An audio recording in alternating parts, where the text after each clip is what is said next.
Hello guys, this is Zahid Hussain.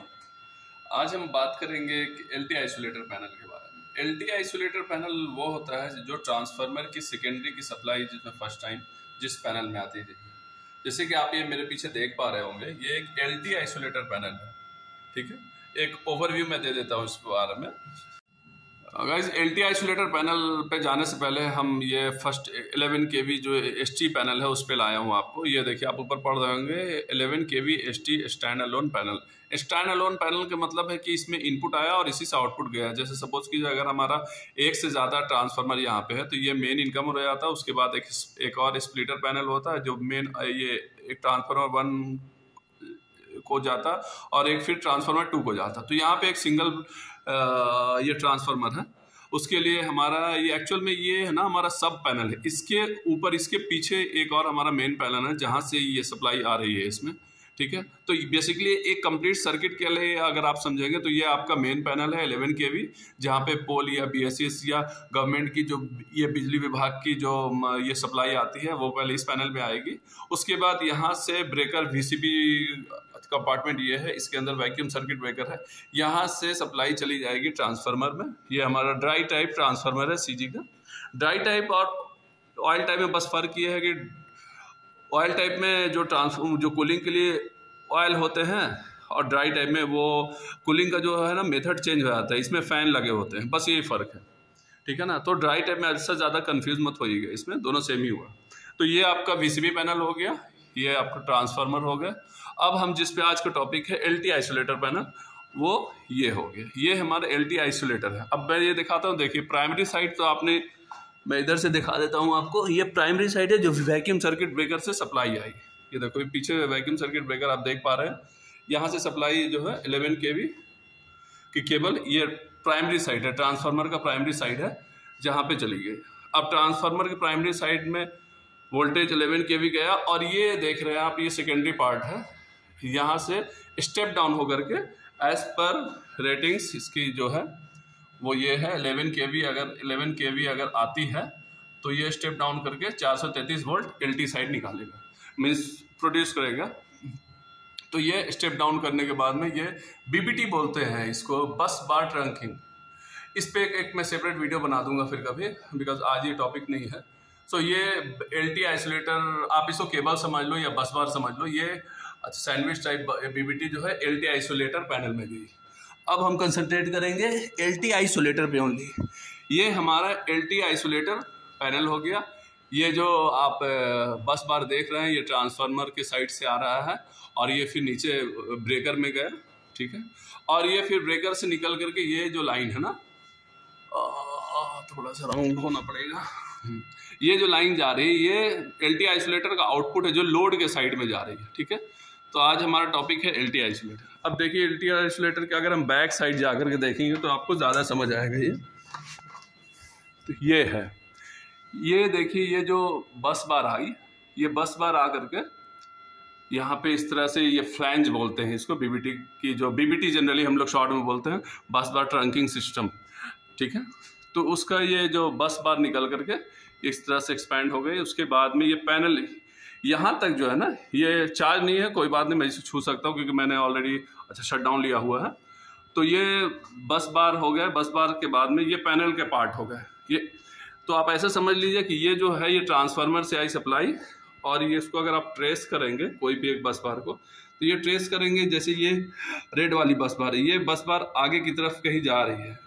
जो आप आगे देख रहे हैं ना, ये है ब्रेकर का इनपुट साइड जो नीचे की तरफ है। नीचे के साइड में जो है ना, ये जो बस बार दिख रही है रेड वाली, ये जो लगी है ये इनपुट हो गई, और इसके ठीक ऊपर आप रेड देख रहे हैं या ब्लैक देख रहे हैं, ये आउटपुट हो गई। मीन्स ये ब्रेकर के इनपुट नीचे है और ब्रेकर का आउटपुट ऊपर की तरफ है। ठीक है, और इसको अगर आप गौर से देखेंगे तो ये देखो, ये ट्रांसफार्मर से आई और वो लोड को जा रही है। ठीक है, तो ये इनपुट हो गया और वो आउटपुट हो गया।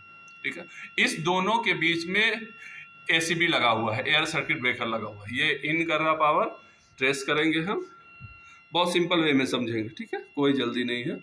ये देखो, ये ब्रेकर की इनपुट साइड हो गया, और आगे की तरफ मैं एयर सर्किट ब्रेकर पे बाद में लेके जाऊंगा। ये जो पीछे का आप देख रहे हैं ना पार्ट, इसको बोलते हैं क्रैडल एंड। क्रैडल मतलब जैसे आप अगर माचिस की डिब्बी देखते हैं, माचिस की डिब्बी के अंदर में क्या होता है कि जिसमें वो तिल्ली रहती है, माचिस की जो स्टिक होती है वो अंदर में होती है और उसको हम लोग एक अंगूठे से पुश करते हैं, फिर वो बाहर आती है।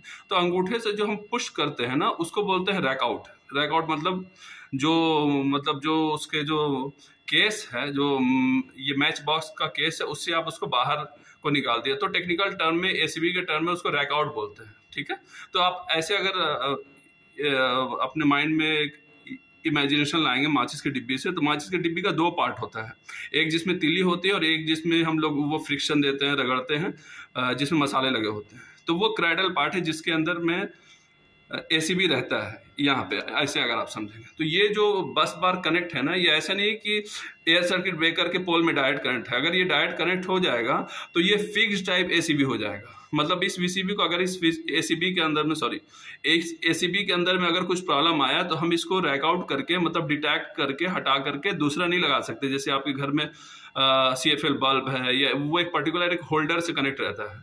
वो इसलिए रहता है कि सपोज करो किसी टाइम में अगर वो बल्ब या CFL वो खराब हो गए तो हम लोग वो इमीडिएट उस होल्डर से निकाल करके दूसरे बल्ब लगा सकते हैं। अगर ये फिक्स होता उस होल्डर के इन लास्ट में जो वायर है उसके साथ वो प्रॉपर कनेक्ट होते हैं, तो हो सकता है अगर वो फ्यूज होता है तो उसके लिए हमको पीछे से सप्लाई बंद करनी होती, या फिर और ज़्यादा टाइम लगता है उसको रिप्लेस करने में।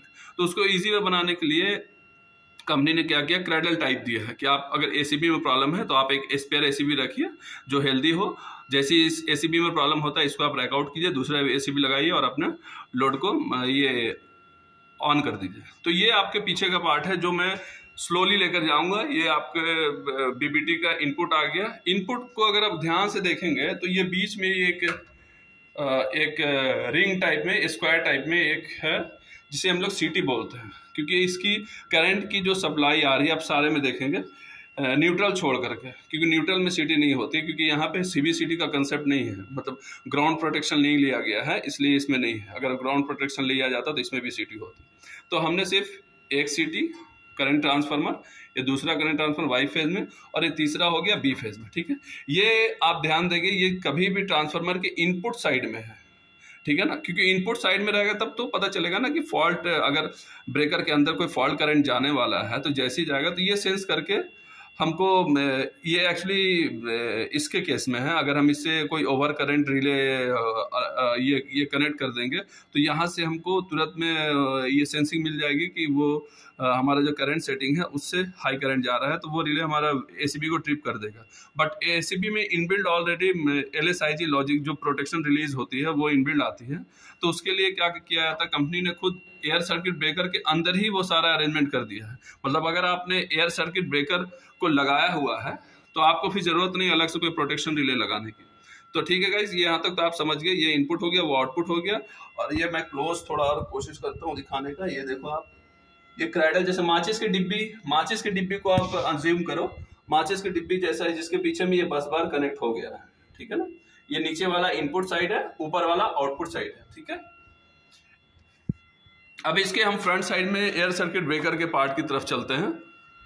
तो वो कुछ ऐसा है, एक्चुअली मेरे पास टाइम नहीं होता इसलिए मुझे ये सिंगल क्लिक में सारे वीडियो बनाने पड़ते हैं, इसलिए थोड़ा सा डिस्टर्बिंग हो जाएगा कभी कभी, क्लियर नहीं होगा, बट प्लीज़ वेट करें उसके लिए। तो ये मैं ऊपर का कंपार्टमेंट भी खोल रहा हूँ, ठीक है। तो ये है हमारे पास सामने एयर सर्किट ब्रेकर, जो कंपनी नेम है इसके आई थिंक लिग्रैंड का है। लिग्रैंड को अभी L&T ने टेक ओवर कर लिया है। तो एक चीज़ अब मैं आप सबको बता दूं कि एयर सर्किट ब्रेकर हो या VCB हो, वैक्यूम सर्किट ब्रेकर हो, इसमें दो कॉन्टैक्ट्स होते हैं। एक होता है पावर कॉन्टैक्ट जिससे बस बार कनेक्ट रहते हैं, ठीक है। दूसरा होता है ऑक्सिलरी कॉन्टैक्ट। ऑक्सिलरी कॉन्टैक्ट्स यहाँ आप देख पा रहे हैं ऊपर में, जैसे ब्रेकर ऑन या ऑफ होगा, जिसको हम लोग NONC पॉइंट भी बोलते हैं, तो ब्रेकर ऑन ऑफ होने के बाद में इसका स्टेटस, जैसे ब्रेकर अगर ऑन हुआ है तो इसका ऑन इंडिकेशन यहाँ आपके पैनल के ऊपर में, ये जो ऑन इंडिकेशन है ना, ये ऑन होता है ये ऑक्सिलरी कॉन्टैक्ट के थ्रू ही, क्योंकि ब्रेकर के और इंडिकेशन के बीच में कैसे पता चलेगा ब्रेकर ऑन हुआ है। तो इसके अंदर में छोटे छोटे एनो पॉइंट्स रहते हैं, छोटे छोटे कॉन्टैक्ट्स होते हैं अंदर में, जो एसीबी के मेन पोल के साथ साथ एनो कॉन्टैक्ट्स को भी ऑन करते हैं, ठीक है। तो ये जैसे ब्रेकर ऑन होगा उसका स्टेटस यहाँ आ जाएगा। जैसे ब्रेकर ऑफ होगा तो उसका स्टेटस यहाँ आ जाएगा। तो अगर ये डोर बंद भी है तो हमें पता चल जाएगा। और इसके साथ साथ अगर हमको अलार्म लेना है, सपोज कीजिए कि हमको स्काडा पे या कहीं पीएलसी पे कुछ लॉजिक लेना है कि मेरा ये जब जब ये ब्रेकर ऑफ हो तब तब वहाँ पे कोई एक कमांड है। सेम अगर आप ये कॉन्ट्रैक्टर से इसको अगर ये रिलेट करेंगे तो ये ज़्यादा अच्छा होगा, क्योंकि कॉन्ट्रैक्टर में क्या होता है ना कि कॉन्ट्रैक्टर में आप सिर्फ क्लोज कॉयल को देते हैं, मतलब कॉयल में सप्लाई देते हैं और जैसे ही हटाते हैं तो उसके अंदर स्प्रिंग होता है, वो स्प्रिंग से टेंशन से कॉन्ट्रैक्टर का जो प्लंजर है वो ऑटोमेटिक बाहर आ जाता है। बट एयर सर्किट ब्रेकर में वो केस नहीं होता, वो स्प्रिंग जो रहता है ना जो अपने आप पुश कर देता है बाहर की तरफ में, उसकी जगह पे इसमें एक सेपरेट कॉयल लगाते हैं जिसे शंट कॉयल बोलते हैं या फिर ट्रिप कॉयल बोलते हैं। बस यही फ़र्क है। अगर आप कॉन्ट्रैक्टर से रिलेट करते हैं तो सही है, बट थोड़ा सा ये हो जाएगा कि कॉन्ट्रैक्टर में ओवरलोड रिले सिर्फ रहता है, बट इसमें LSIG रिले। LSIG में इसलिए शॉर्ट में बोले, L मतलब हो गया ओवरलोड, S मतलब हो गया शॉर्ट सर्किट, I का मतलब हो गया इंस्टेंटेनियस शॉर्ट सर्किट और G का मतलब हो गया ग्राउंड फॉल्ट। LSIG प्रोटेक्शन अगर किसी ने भी कहा तो इसका मतलब है कि वो 4 प्रोटेक्शन को कवर्ड कर रहा है। ठीक है, तो आई थिंक इससे एक व्यू आपको क्लियर हुआ होगा। दूसरी बात आप यहाँ पे अगर नोटिस कर रहे होंगे तो यहाँ पे देखिए 2 पुश बटन है। ये ऑन, ये जो 1 है ना, 0 और 1 अगर आप डिजिटल में पढ़ेंगे तो 1 और 0, 1 मतलब ऑन, 0 मतलब ऑफ। तो उसी इसमें आप मोबाइल फ़ोन में भी देखते होंगे या फिर घर में टीवी के रिमोट में भी 0 लिखा रहता है, एक सर्कल रहता है, उसके ऊपर 1 रहता है। उसके मतलब ये अगर सर्कल बना हुआ होगा तो उसके अंदर 1 ही लिखा होगा। उसका मतलब है कि पुश पुल टाइप है वो, मतलब एक ही बटन से वो ऑन भी होगा, एक ही बटन से वो ऑफ भी होगा। बट इसमें 1 अलग है और 0 अलग है, मतलब इससे ये ऑन होगा ब्रेकर, इससे ऑफ होगा। ठीक है, और ये एक डंडा टाइप का आप देख रहे होंगे, इसको बोलते हैं स्प्रिंग चार्जिंग। अब ये स्प्रिंग चार्जिंग क्या है, इसके बारे में बताने से पहले मैं आपको ले चलता हूँ यहीं पे कहीं पे। हाँ, यहाँ पे आ जाइए। ये इस स्विच को अगर आप गौर से देखेंगे तो ये एक प्रेशर के साथ में नीचे की तरफ लॉक है। अगर हम उस पर ताकत लगाएं तो ऐसे नहीं कि फ्रीली ये है, ये एक छोटी सी स्प्रिंग इसमें होती है जो कॉन्टैक्ट को प्रॉपर बना के रखती है। जैसे ही मैं हल्का सा प्रेस करूंगा और फिर हाथ हटाता हूँ तो ये वापस अपनी जगह पे आती है। मतलब कि एक स्प्रिंग का टेंशन है ताकि कॉन्टैक्ट लूज कॉन्टैक्ट ना हो, जिसकी वजह से हीटिंग ना हो। ठीक है, तो जैसे जैसे देखिए हल्का सा मैंने किया और ये ऑफ हो गया। ठीक है, तो ये एक छोटी सी स्प्रिंग टेंशन रहती है ताकि एक प्रॉपर कॉन्टैक्ट बन सके। ठीक वैसी केस में अगर आप इस पे देखेंगे एयर सर्किट ब्रेकर में, तो इसमें पर्टिकुलर अगर इतनी हेवी स्प्रिंग रहेगी जिसको हम लोग मैनुअली ऑन नहीं कर सकते, मतलब हम इसको ऑन करने के लिए हमें काफ़ी ज़्यादा पावर की ज़रूरत पड़ेगी। तो उसको एक सॉल्यूशन दी गई, जैसा कि ये एक मैनुअल हैंडल है। मैनुअल हैंडल का मतलब है कि इसके अंदर एक स्प्रिंग है जिसको अगर हम इस तरह से आगे और पीछे की तरफ मूव करते हैं तो वो स्प्रिंग जो है ना अपने टेंशन, मतलब वो स्प्रिंग दबती दबती दबती दबती बहुत ज़्यादा दब जाती है। और जैसे ही हम इस बटन को प्रेस करते हैं वो स्प्रिंग जो दबी हुई तो वो एक झटके में ऑन होती है। और जो अंदर में कॉन्टैक्ट है, फिक्स कॉन्टैक्ट और मूविंग कॉन्टैक्ट, जैसे कि आप जानते होंगे इनपुट और आउटपुट साइड में कॉन्टैक्ट होते हैं ब्रेकर के। सेम आप ये कॉन्टैक्टर, अगर आपको एयर सर्किट ब्रेकर पढ़ना है ना, सीखना है ना, तो पहले आप कॉन्टैक्टर को खोल कर देखिए, कुछ ज़्यादा का फ़र्क नहीं है। ठीक है, तो उसके अंदर जो कॉन्टैक्ट्स होते हैं वो कॉन्टैक्ट्स एक झटके में एक ताकत के साथ में वो दूसरे एंड से जो मूविंग कॉन्टैक्ट है वो जाकर के फिक्स कॉन्टैक्ट के साथ में क्लोज हो जाते हैं। ठीक है ना, तो ये स्प्रिंग चार्ज ये मैनुअली हुआ, जिसको हम लोग अगर इस तरह से करते रहेंगे तो वो स्प्रिंग धीरे धीरे चार्ज होगा। इसी की जगह पे अगर आप नहीं चाहते हैं मैनुअल करना तो इसमें एक मोटराइज आता है जिसको स्प्रिंग चार्ज मोटर बोलते हैं। चार्ज का मतलब, जब तक मैं इंजीनियरिंग कर रहा था तो जब तक मैं पढ़ रहा था, इनफैक्ट उस टाइम में कॉलेज में उस तरह के प्रोफेसर नहीं होते थे जो हमें इस तरह से डिटेल बताना। आज के कॉलेज में इस तरह के लैब्स हैं जहाँ पे एयर सर्किट ब्रेकर भी होंगे। तो उस टाइम में चार्ज का मतलब मैं समझता था जैसे मोबाइल चार्ज करना हुआ, मतलब बैटरी चार्ज करना हुआ वो चार्ज। बट चार्ज का मतलब सिर्फ वो नहीं होता। चार्ज का मतलब अगर आप ट्रांसफार्मर के केस में आएंगे, चार्ज का मतलब, तो ट्रांसफार्मर के केस में चार्ज करना का मतलब हो गया ट्रांसफार्मर को ऑन करना। ठीक है, चार्ज करना मतलब ट्रांसफार्मर ऑन करना, VCB चार्ज करना मतलब VCB को ऑन करना। ठीक है, या ACB को चार्ज करना मतलब ACB पैनल को अगर चार्ज करना बोल रहा है तो इसमें आपको पूछना पड़ेगा कि वो स्प्रिंग चार्ज को चार्ज वो बोल रहा है या फिर जो हमारा LT पैनल है उसको ऑन किया गया है। ठीक है ना, तो ये स्प्रिंग चार्ज मोटर मतलब हो गया कि स्प्रिंग की टेंशन को जो कम करके ले आए, मतलब जो स्प्रिंग अगर इतना बड़ा है उसको अगर धीरे धीरे हम दबाएंगे, हाथ से दबाएं या फिर स्प्रिंग चार्ज मोटर के थ्रू दबाएं, तो वो जो अपने एक फुल टेंशन में जो आ जाता है ना, उसको बोलते हैं स्प्रिंग चार्ज। तो ये मैनुअल स्प्रिंग चार्ज हैंडल है, और अगर इसकी आप ज़रूरत नहीं है या आप अगर चाहते हैं कि आपके जो ब्रेकर हैं वो ऑटोमेशन पे काम करे, वो खुद से स्प्रिंग चार्ज भी करे, खुद से क्लोज भी करे एज पर PLC कमांड, तो वो उसमें आपको स्प्रिंग चार्ज मोटर लगाने होंगे। ठीक है, तो वो क्या करेगा कि स्प्रिंग को फुल चार्ज करने के बाद में उसमें एक लिमिट स्विच होता है, वो लिमिट स्विच पे जैसे रीच करेगा तो जो स्प्रिंग चार्ज मोटर की सप्लाई है वो कट हो जाती है। ठीक है, तो इस तरह से जो है स्प्रिंग चार्ज का एक सिस्टम है इसमें। सो अगर आपको ये थोड़ा सा भी डाउट है, क्लियर नहीं हुआ है, तो प्लीज़ मुझे दोबारा बताएं, मैं फिर से वीडियो बना लूँगा आपके लिए। लेकिन जो भी मेरे YouTube चैनल पे आता है वो मेरी बस ये कोशिश रहती है कि वो पूरी तरह से सीख कर जाए। ठीक है, और एक छोटी सी बात यहाँ पे और मैं क्लियर करता चलूँ इस बीच में, ये आप देख रहे होंगे, ये अक्सर ये LNT के ब्रेकर में होते हैं। ये ग्लास का मतलब है कि इसमें से हमको अंदर में पता नहीं है कि अंदर में क्लोज कॉइल लगा है कि अंडर वोल्टेज कॉइल है कि शंट कॉइल लगा है। तो आप LNT के ये फैसिलिटी मुझे बड़ी अच्छी लगती है कि आपको बाहर से ही पता चल जाएंगे कि इसमें कौन से कॉइल है। जैसे यहाँ पे कुछ भी नहीं है, यहाँ ये जो कंपार्टमेंट है ना, ग्लास है ना, ये क्लोज कॉइल के लिए है, ये ट्रिप कॉइल के लिए है, और ये अंडर वोल्टेज कॉइल के लिए है। तो यहाँ पे आप बीच में देख रहे होंगे कुछ एक अंदर में, मैं थोड़ा जूम करने की कोशिश करता हूँ, ये अंदर में एक कॉइल दिख रहा है, मतलब कि इसमें सिर्फ ट्रिप कॉइल लगा हुआ, मतलब ऑफ कॉइल लगा हुआ है। अगर VCB को कहीं से ट्रिप कमांड मिली या फिर ऑफ कमांड मिली तो ये ACB जो है वो ट्रिप कर जाएगा। ठीक है, देखो ये ठीक उसी तरह से ये एक दूसरा ब्रेकर है, एयर सर्किट ब्रेकर है, ये मेक है ABB का, ABB मेक है, बट एयर सर्किट ब्रेकर ये भी है। मैं एक्चुअली इसलिए ये आपको पहले कोई और ब्रेकर दिखा रहा हूँ क्योंकि चाहे किसी भी मेक का ब्रेकर हो, कुछ इसमें जो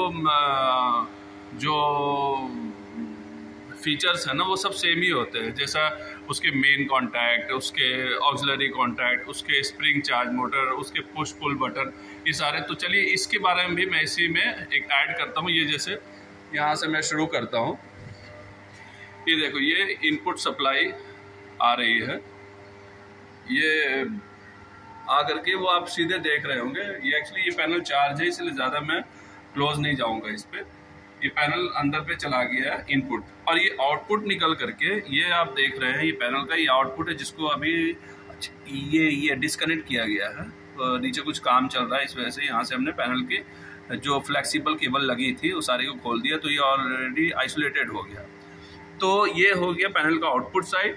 ये ऊपर वाला हो गया जो ये 4 बस बार देख रहे हैं, ये पैनल का इनपुट साइड, बीच में इसके ब्रेकर है इसके ठीक पीछे। तो उसका क्रैडल एंड से ये बस बार कनेक्ट हो गया, और ये ब्रेकर को अभी मैंने रैक आउट पोजीशन पे रखा है। जो मैंने रैक इन रैक आउट बोला था ना, रैक इन का मतलब हो गया कि ब्रेकर ऑलरेडी सर्किट में अच्छा कनेक्ट है। ये आप क्लोज देख पा रहे होंगे, मैं कोशिश कर रहा हूँ कि आप ये जो पीछे देख रहे हैं, जो आप ये रेड कलर का देख रहे हैं, इसे बोलते हैं सेफ्टी शटर। जैसे ही ब्रेकर अंदर की तरफ जाएगा वैसे ही ये सेफ्टी शटर अपने आप ओपन हो जाएगा, और ये 3 जो आप रेक्टेंगल शेप में देख रहे हैं ये एक्चुअली ग्रूव है। ये डोर खुलेगा, और ये इधर आप ब्रेकर के जो पावर कांटेक्ट है, ये जो 3 होल दिख रहे हैं ना, ये एक्चुअली बस बार के कांटेक्ट है। ये एक्चुअली 3 पोल का ब्रेकर है, तो ये R, Y, B ये तीनों, और ठीक इसके इस R के नीचे भी एक R डैश है, क्योंकि ये इनपुट साइड है और ये आउटपुट साइड है। होगा ना, एक नीचे इनपुट होगा और ये ब्रेकर से आउटपुट निकलेगा। वैसे ये B फेज का एक इनपुट साइड होगा इसके नीचे। ये साइड से आप देख पा रहे होंगे, ये नीचे की तरफ में एक इनपुट है और ये ऊपर वाला आउटपुट है। तो इस ब्रेकर का अगर पोल देखेंगे तो टोटल 6 होगा। एक R input, R output, Y input, Y output, B input, B output. तो ये जब ब्रेकर को अभी हमने रैक आउट करके रखा। अब आप रिकॉल करो वो माचिस के डिब्बी का जो मैंने बोला था, ये केस कहलाता है, यही क्रेडल है, और ये ब्रेकर है। ब्रेकर अभी मैंने रैक आउट कर रखा है। अभी मैं कोशिश करता हूँ, देखो इस तरह से अंदर बाहर हो सकता है। ठीक है, अभी मैंने हाथ लेग से हल्का सा पुश किया तो ये पीछे की तरफ जा रहा है, मतलब ये रैक इन हो रहा है। ठीक है, अभी मैं इसको अगर बाहर कर रहा हूँ तो ये रैक आउट हो रहा है। ठीक है ना, तो अगर इस ब्रेकर में कुछ इशू आएगा तो हम इसको आराम से निकाल करके रैक आउट करके कोई दूसरा ब्रेकर होगा उसको हम इमीडिएट लगा करके फिर इस ब्रेकर में क्या इशू था वो हम देखेंगे। ठीक है, तो ये बेसिकली सारा कुछ जो जो पॉइंट्स थे वो सब सेम ही रहता है। जैसे लिग्रेंड में आपने यहाँ पे घड़ी टाइप का देखा था LSIG प्रोटेक्शन, इसमें ये ऊपर में है, देखो ये लिखा है ना LSIG, overload, short circuit, instantaneous मतलब ये शॉर्ट सर्किट का ही इंस्टेंट रूप है। मतलब शॉर्ट सर्किट ना विथ टाइम आता है, मतलब शॉर्ट सर्किट को आप कितने टाइम में एक्टिवेट करना चाह रहे हैं। बट अगर टेक्निकली देखें तो शॉर्ट सर्किट के लिए हम टाइम क्यों लेंगे, हम तो ये जिस टाइम शॉर्ट सर्किट होगा उसी टाइम में हम इसको ब्रेकर को ट्रिप करना चाहेंगे, ऑफ करना चाहेंगे। तो इसीलिए इंस्टेंटेनियस शॉर्ट सर्किट दिया है, क्योंकि अगर ये शॉर्ट सर्किट अगर किसी वजह से प्रोटेक्शन काम ना करे तो ये दूसरा वाला ऑलरेडी काम कर जाए। एक्चुअल पहले तो यही करेगा, इंस्टेंटेनियस शॉर्ट सर्किट वाला ही पहले कहेगा कि ये काम करेगा, मतलब एक्टिवेट हो जाएगा, क्योंकि इसमें कोई टाइमिंग नहीं है। अगर किसी वजह से ये प्रोटेक्शन बाईपास हो गया या फिर ये एक्टिवेट नहीं हुआ, फॉल्ट को डिटेक्ट नहीं किया, तो ये शॉर्ट सर्किट विद टाइम वाला एक्टिवेट हो जाएगा, ठीक है। तो ये LSIG प्रोटेक्शन है जो ऑलरेडी ACB में लगा रहता है, एयर सर्किट ब्रेकर में इनबिल्ड आता है। फिर वैसे ये मैनुअली ब्रेकर को क्लोज करने का है, ब्रेकर को मैनुअली ट्रिप करने का है, ऑफ करने का है। फिर इसके स्प्रिंग चार्जेस है, लिग्रेंड में इस तरफ था तो इसमें यहाँ पे है स्प्रिंग चार्ज हैंडल, ठीक है, इससे स्प्रिंग चार्ज कर सकते हैं। अभी ये क्रैडल पार्ट है, ये जो ACB का पार्ट है, इसको मैं देखिए अब धक्का दे रहा हूँ, ये रैक इन कर रहा हूँ, ये रैक इन होता है। जैसे मैंने अंदर कर दिया तो ये रैक इन हुआ, बट अभी ये सर्किट से अटैच नहीं हुआ, क्योंकि यहाँ पे एक हैंडल लगा करके हमको इसको और अंदर करना होगा। अभी मैं सिर्फ पोजीशन पे ले गया, ठीक है ना। तो ये रैक इन रैक आउट है, और पावर कांटेक्ट तो आपने देख लिया था। अब देखो जो ऑक्सिलरी कांटेक्ट है, ये आप देख रहे होंगे, ये हमारा पैनल या लाइट इंडिकेशन से आ गया, ऑन ऑफ इंडिकेशन ले लिया, और ये ब्रेकर का जो है ना ऑक्सिलरी कांटेक्ट है। इसके साथ में जैसे मैं इसको पुश करूँगा तो ये इसका स्ट्रिप और इसका स्ट्रिप आपस में टच होकर के एक स्लाइड वे में इसके साथ कांटेक्ट हो जाएगा, ठीक है ना। तो ये ऊपर वाला ऑक्सिलरी कांटेक्ट होता है, ये सारे मेंशन किए हुए हैं कि ये NO है कि NC है, या फिर इसकी कोडिंग है कि आपको क्लोज कॉइल कहाँ पे कनेक्ट करनी है। जिससे जनरली इस साइड में U1 और U2 जो है ये स्प्रिंग चार्ज मोटर के लिए यूज़ किया जाता है, ठीक है। तो आई होप ये आपको समझ में आया होगा। सो अगर कुछ डाउट है तो प्लीज़ इसमें मुझे कमेंट करें। और ये लास्ट में ये रैक इन हैंडल भी दिखा देता हूँ, ये रैक इन रैक आउट हैंडल है, जो इस तरह से, अगर इसमें थ्रेडेड रॉड रहता है, जिसको अगर हम इस तरह से घुमाते जाएंगे तो ये इसमें एक लॉन्ग सा ना थ्रेड रॉड है। जैसे हम उसको घुमाएंगे तो ये आगे की तरफ आएगा, और फिर अगर हम उसको अपोजिट मीन्स एंटी क्लॉकवाइज घुमाएंगे तो ब्रेकर ऑलरेडी इन करेगा, ठीक है ना। So okay, thank you guys.